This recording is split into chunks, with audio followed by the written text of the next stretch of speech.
Hello dear students, now I am going to start class 3rd mathematics Prachi publication. It is chapter number 12 time exercise 12.5. In exercise 12.5 first question is fill in the blank.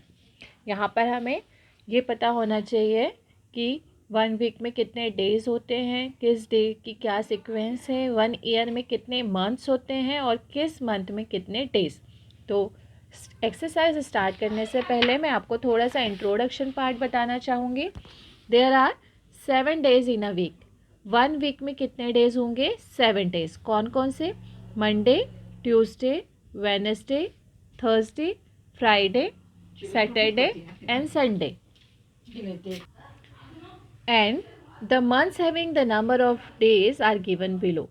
Total पहले मैं आपको बता दूं 1 year में 12 months होते हैं। जनवरी, फरवरी, मार्च, अप्रैल, मई, जून, जुलाई, अगस्त, सितंबर, अक्टूबर, नवंबर and December.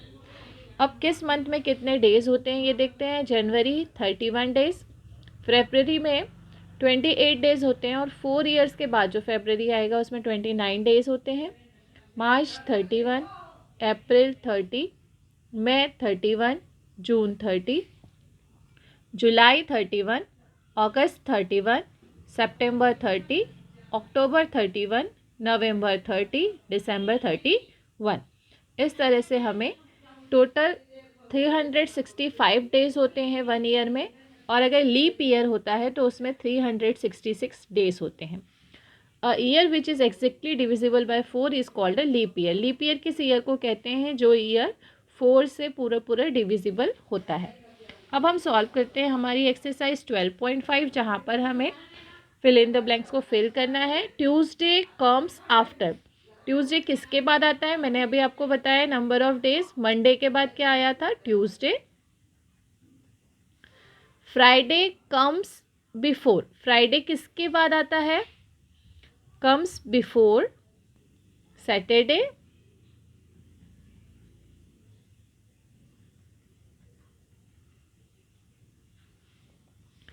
Saturday comes between Friday and Sunday.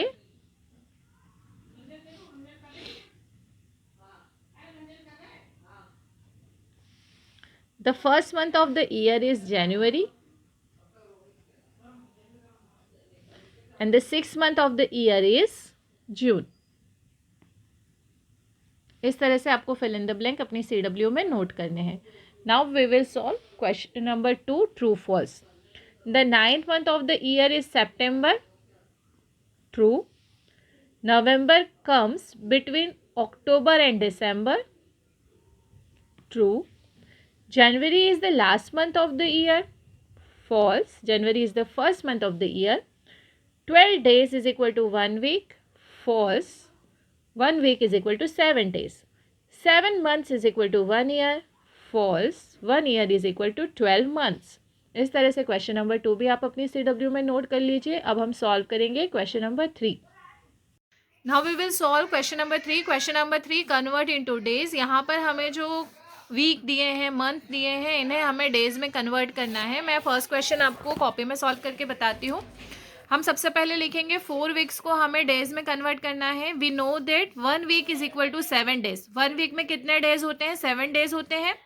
So 4 week is equal to 4 into 7। हम 4 में 7 से मल्टीप्लाई करेंगे तो हमें 28 डेज मिलते हैं। यानी 4 वीक में कितने डेज होंगे? 28 डेज। इसी तरह से अगर हम क्वेश्चन नंबर बी सॉल्व करें, क्वेश्चन नंबर बी में हमें 22 वीक्स में पता करना है how many days are there in 22 weeks. सबसे पहले हम लिखेंगे वी नो दैट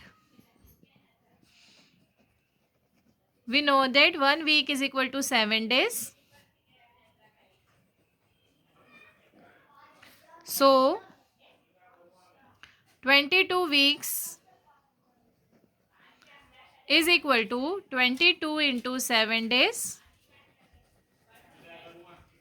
अब हम 22 में 7 से मल्टीप्लाई करेंगे इस तरह से, जैसे मैं आपको दिखा रही हूँ।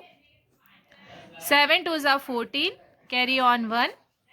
7 2 ज़ा 14 प्लस 1 15। तो हमें आंसर मिल रहा है यहाँ पर 154 days.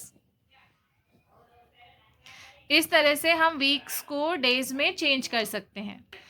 Now in question number C we want to change 8 months into days.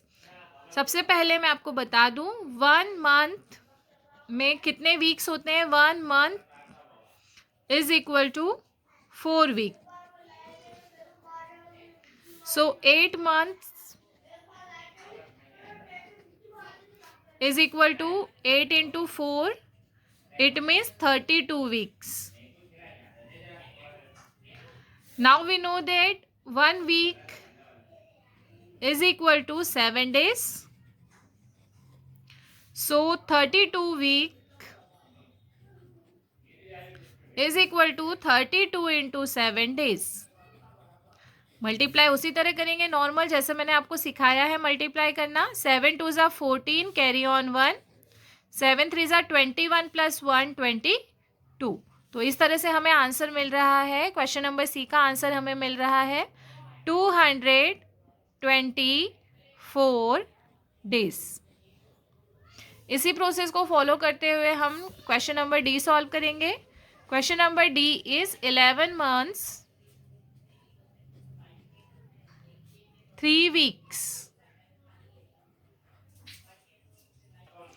11 months 3 weeks को हमें नंबर ऑफ डेज में कन्वर्ट करना है। सबसे पहले 11 month is equal to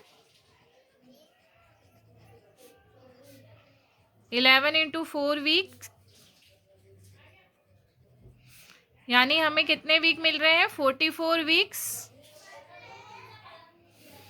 44 weeks हमने लिए 11 मंथ के, और 3 वीक्स हमें क्वेश्चन में गिवन है। तो इस तरह से टोटल हमारे पास हुए 47 वीक्स।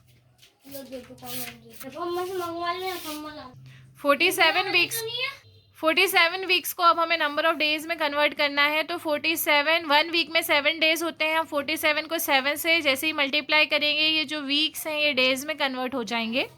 अब हम 47 को मल्टीप्लाई करते हैं 7 से। 7 7 ज़ा 49, कैरी ऑन 4, 4 7 ज़ा 28 प्लस 4 32। इस तरह से हमें फाइनल आंसर मिल रहा है क्वेश्चन नंबर डी का 329 डेज। जिस तरह से मैंने क्वेश्चन नंबर डी सॉल्व किया है, सेम इसी प्रोसेस को फॉलो करते हुए आप क्वेश्चन नंबर ई 23 मंथ्स 5 वीक्स को चेंज कर सकते हैं नंबर ऑफ डेज में। पहले आप मंथ को वीक में चेंज कीजिए, दोनों वीक का टोटल जो भी आएगा उसमें आप 7 से मल्टीप्लाई कीजिए, तो आपको क्वेश्चन नंबर ई का आंसर डेज में मिल जाएगा। इसी तरह से आप क्वेश्चन नंबर 4 एफ सॉल्व कर सकते हैं।